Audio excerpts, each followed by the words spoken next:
Yeah, welcome back to the channel Malawi Cameras. Kulakulu Madzulabin.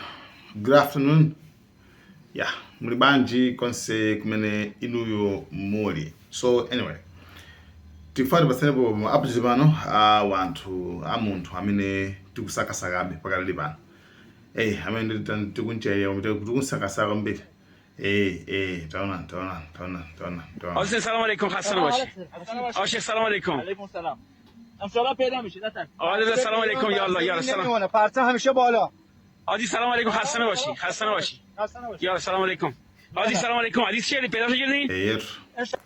Crew ndimene ndithu kuyang'anayang'ana kusakasaka kuti kuti mkulu amene timpezera kuti kwabisala potani kwambiri pakati pano ndithu yayi ma war analyst ma expert ama F35 panopa ndithu ali ma TV kwambiri kuyankha mafunso kuti kuti mesenu mukazichemerera kuti timene sitingagwetsedwe sitingatani ndizokhala banja ndeyayi poyankha ndithu kumayankha kuti yayi it's the new era panopa ndi nyengo ina yatsopano pamene tikuyenera kupanga figure out kuti zachitika motani nanga how kuti nafenso tipangenso upgrade chifukwa it's like ma claims amene tinali nawo poyambirira amene zikuoneka zoti something koma timafati kambe pano pali china chake ndithu chimene anthu chathamanga kwambiri especially pankhani kukhudzana ndi ndege limene ta F35 anthu ayamba kuthamanga kwambiri kupita ku ma video ama Chinese.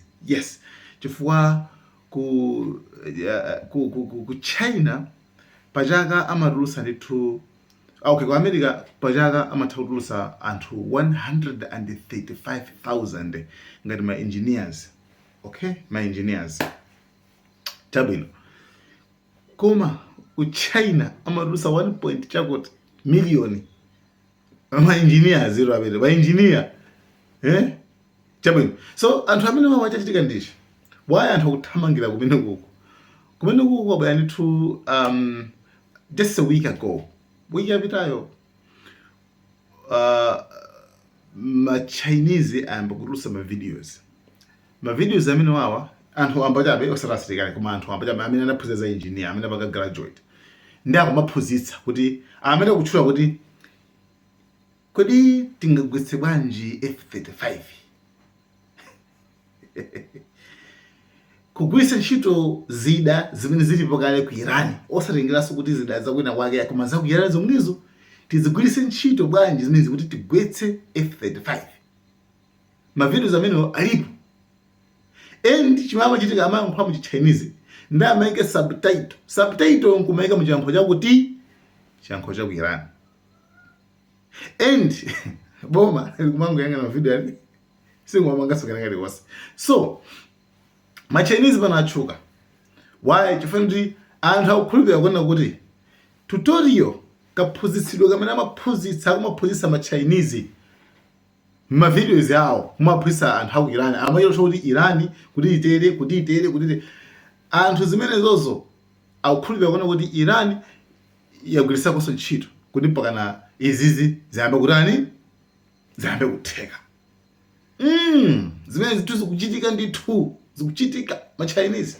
So definitely anwaike ma Chinese aona kuti simungati blame kuti China ndio ipa in ma Americans kanjete simunga blame kuti China ndio ipa chifukwa ndi China mureke ngati bwanji simunga blame Bruce Lee tingwalekazi kuti ndio ipa fa Bruce Lee ankaphunzitsa ma self defense kuti munthu ngazireza bwanji weka Bruce Lee amene.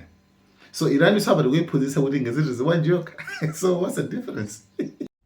So some Chinese civilian may have taught Iranian how to take down a US F-35.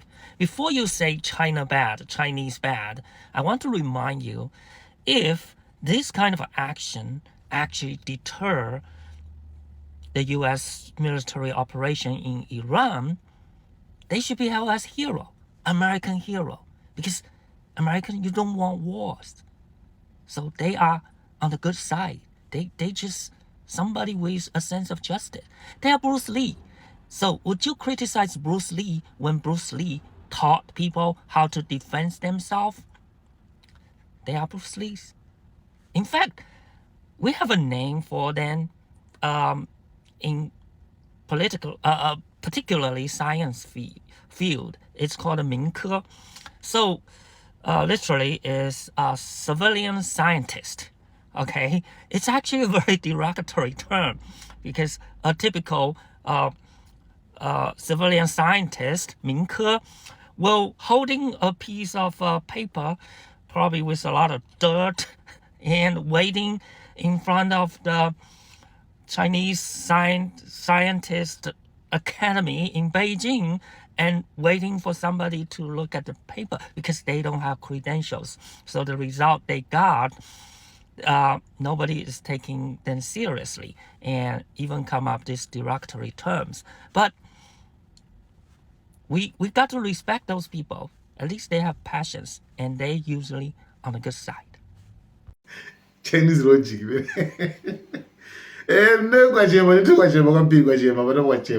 Yes.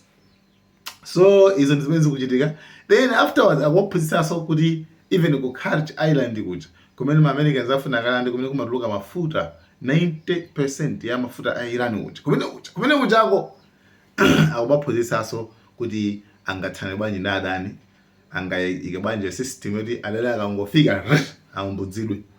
So zimene zizi sako like akumaya mkhona ngatireke tikambe okay Iran kuti angapanga bwanje. So anthu ena akumaya mkhona amene kuti chifani boma la China sili ku fufuta sili ku delete ma videos ngati amene wawa.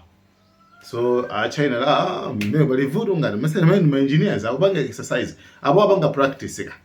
Mesa mwana akaphunzira basi amfuna apange practice ukuthi maphunzira classes ukuthi awone ukuthi okay kuti zimoteka. So aba zikuteka aba zikuyenda abo.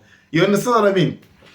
So it's a bit some muthu abeka maganizana kuti ma Chinese abo awupanga banje zochitika zawozo. Zilipopoke but by the way China ndi Iran ndithunda abale ndithu othandizana muzinto zambiri. So sangachotse zinthu ngati zimenezoso sangachotse obafupatani.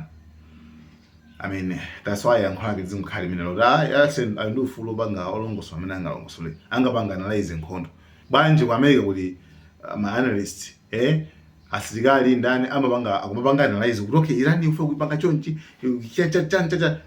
asenso also sasilikali aku China yako mandi anthu chabe anthu wamba Chinese So anyway nkhani imene bafati kambe pano nkhani koza ndi a Trump sakugona bwino ndipo pankhani koza ndi munthu mmodzi wawo amene wasowa akuti iwo akuti sayankhula chita chilichonse za munthu ameneyo koma akuti akuti sayankhula chilichonse za munthu ameneyo yeti koma akuti chimene ngachitika ameneyo muonaso akutero. And china chimene bafati kambe nkhani koza ndi F35 ndi chokhuzana ndi ndege zimenezi. Ndege za F35 zimapangidwa ku America ndipo ndege zimenezi ndi za makono za pamwamba kwambiri zimene zinapangidwa kuti zisamaonedwe mng'amba komanso anazipanga mu system yona kuti ziziphulitsa nthu ziononga ndi zimene nthu zikumakhala mng'amba mwa Iran. Ndegezi amatheka kuzigulitsa ku mayiko enaso koma pali chinsinsi chimene amachita.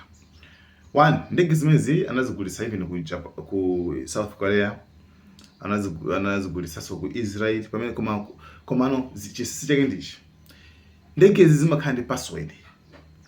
Mission iliyonse zikafuna kunyamuka kukapanga nkhondo omenena kupempha password kuchokera ku America akupatseni. And mission password yo si imodzi yayi koma password imapangidwa reset nthawi zonse. Nde ukafuna kunyamuka mwauze mission yake mukarani mukaphunzira nene zimenezozo. Nde mukapita basi mukazafuna kunyamuka tsiku linaso muzapempha password iso. Pamene ku Israel samendla ma password oseyo ndithu anawachotsera. Koma mayiko enawo ndiye amendla password. Kupanda password chimakhala basi chinthu chopanda ntchito changokhala ndi ma F35. chabwino. Update yomalizira ndithu America ndi Israel akupitiriza kuphulitsa ndithu ku Iran mpaka napakali pano aphulitsanso ndithu ku university, even so malo azachipatala kuwunikira zinthu, kuwezera zinthu, konse kuti aphulitsa. And the minister mmodzi wa ku Iran anayankhula kuti amene akufunika kuti abwerere ku stone age ndi America, chifukwa sangaphulitse zinthu za civilization ngati zimene zizi.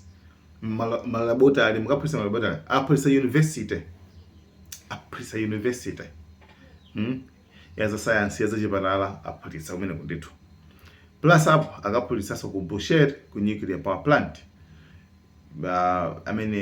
nuclear ya civilian age akaphulitsanso kuti kumene kucha.